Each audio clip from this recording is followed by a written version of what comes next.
Bueno, pues buenos días.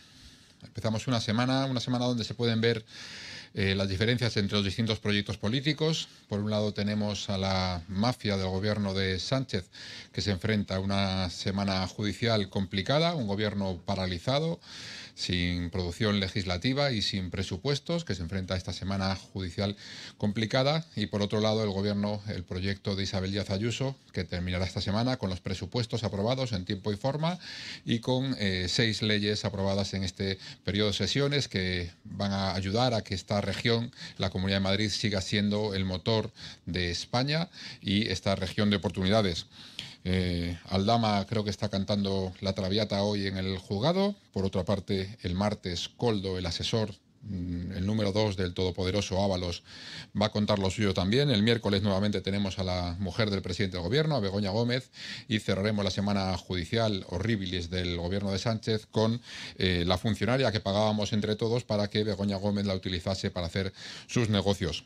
Cualquiera de estas citas judiciales sería un escándalo que haría caer a cualquier otro gobierno europeo, pero la velocidad delictiva de este gobierno y la dureza del material con el que está construido el rostro del presidente del gobierno, pues hacen que nos acostumbremos a estas noticias y que le mantengan en el gobierno aunque está agonizando, ¿no?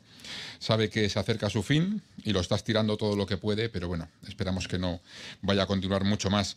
En este fin de semana hemos visto 2 citas simultáneas. Por un lado teníamos la conferencia de presidentes de los folios en blanco, sin propuestas, sin más que una propuesta inconcreta de financiación, sin mucho detalle, más que la idea de que todos los españoles paguemos las facturas pendientes que ha dejado la mafia corrupta del independentismo catalán. Y por otro lado, una cita en el extranjero que se celebraba en el mismo momento en Suiza entre el responsable de la organización del PSOE y un prófugo de la justicia para ver qué más concesiones puede hacer el gobierno de España a los golpistas para proteger a Sánchez. Lo dice la presidenta muchas veces, ¿no? Están criminalizando lo normal y están lo dice la presidenta, están criminalizando lo normal y están normalizando el crimen. Eso es lo que está haciendo este gobierno y a esto nos estamos enfrentando. Pero lo importante de esta semana, como digo, es que la Comunidad de Madrid va a aprobar sus presupuestos, los mejores presupuestos para Madrid, 28.662 millones de euros, un 4% más el año que viene que los presupuestos que se aprobaron para este año, con las perspectivas que nos hacen predecibles y con las que cuentan los madrileños. No hay ninguna subida de impuestos, no tenemos impuestos propios, 9 de cada 10 euros se destina a gasto social, somos los que proponen el 77% de la parte de las comunidades autónomas del Fondo de Garantía de Sostenimiento de los Servicios Públicos de toda España.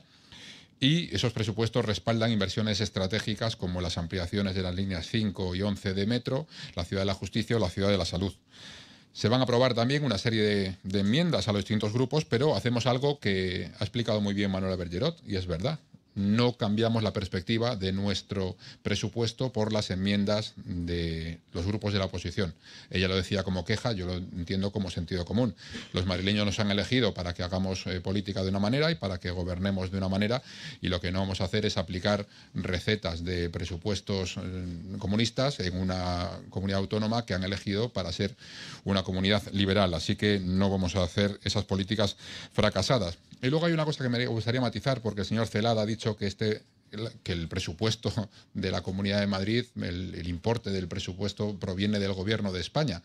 Y esto es algo que el señor Celada debería tener claro. El dinero del presupuesto de la Comunidad de Madrid proviene de los impuestos que pagan los madrileños, que después se entrega y el gobierno da una parte de ese dinero que los madrileños pagan con sus impuestos a la comunidad autónoma para poder gestionar sus servicios públicos. Así, va a parecer que el gobierno de Sánchez, de manera generosa y altruista, de su bolsillo, está poniendo el dinero de los servicios públicos de Madrid, y eso evidentemente pues no es así.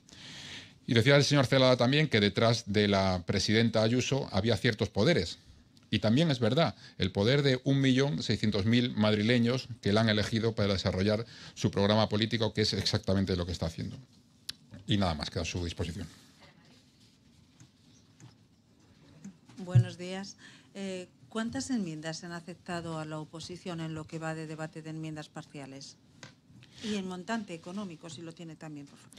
Bueno, pues como sabe, todavía están en ello. Si se acepta alguna enmienda transaccional que está todavía pendiente, creo que serían 16 las enmiendas aceptadas a los distintos grupos. Hay enmiendas de los 3 grupos de la oposición, con lo cual todos estarían representados en este proyecto.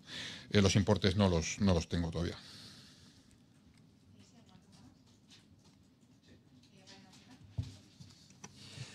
Hola, portavoz. Le pregunto por un asunto de actualidad, por 2 asuntos de actualidad que afectan a la presidenta Isabel Díaz Ayuso. En primer lugar, acabamos de conocer que el Tribunal Supremo ha admitido a trámite la querella que presentó Alberto González contra la vicepresidenta María Jesús Montero por esa presunta intromisión en su honor.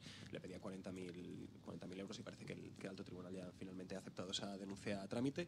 Y luego le pregunto por otras palabras, porque hoy la presidenta Isabel Díaz Ayuso, en una entrevista en una televisión, al ser preguntada sobre Miguel Ángel Rodríguez y sobre la presunta filtración que hizo también el jefe de gabinete, en la que filtró partes del correo electrónico en el que también se hablaban de los detalles fiscales del novio de la presidenta, al ser preguntada por esa filtración, ha dicho que ella no tiene por qué dar explicaciones. No sé si quiere explicar más esas palabras. Gracias. Bueno, pues respecto a la primera de las cuestiones, el máximo respeto a quien decide acudir a la justicia para defender su honor cuando cree que está en entredicho. Desde luego existe un derecho al honor, lo que no existe es un derecho a la difamación, que es lo que parece que ha reclamado también el señor Celada, que le he visto aquí hablar del derecho a decir lo que sea, y desde luego el derecho a la información tiene unos límites, como es lógico, y ustedes los conocen: la calumnia, cualquiera de estas cuestiones, ¿no? La difamación, pues son los límites que no se pueden traspasar, y si cualquier particular considera que su honor ha sido vulnerado y que alguien está incumpliendo la ley, pues desde luego tiene el recurso de acudir a la justicia, que es lo que ha hecho el señor González Amador, y que por supuesto respetamos esa idea, ¿no? Y por otra parte, por las palabras de la presidenta, pues no voy a matizar yo las palabras de la presidenta, que se ha explicado perfectamente. Ella no tiene por qué dar explicaciones de un caso de un particular, y por lo tanto no hay nada más que añadir ahí.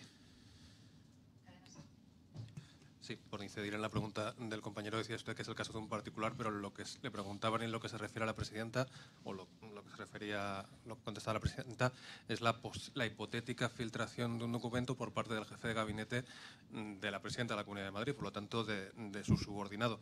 En ese caso, ¿usted entenderá bien que en ese hipotético caso de que lo hubiera filtrado, que tampoco tiene que dar explicaciones? Gracias.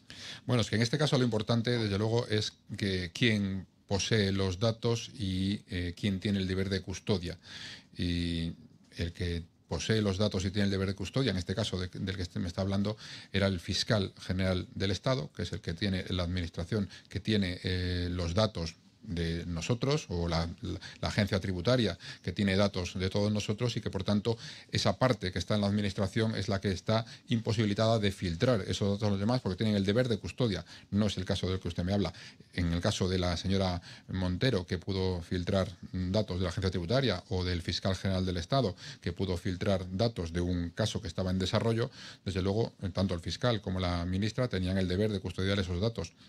Y eso es lo que se está estudiando, si ha sido correcto o no.